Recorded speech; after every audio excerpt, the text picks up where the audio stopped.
اسمع كده الآية دي: والله يريد أن يتوب عليكم ويريد الذين يتبعون الشهوات أن تميلوا ويريد الذين يتبعون الشهوات أن تميلوا ميلا عظيما.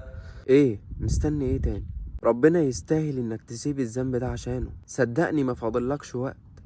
يا عالم هتموت امتى او هنموت امتى؟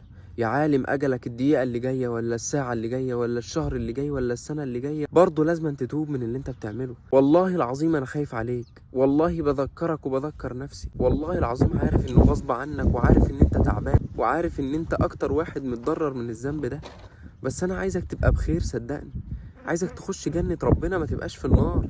عايزك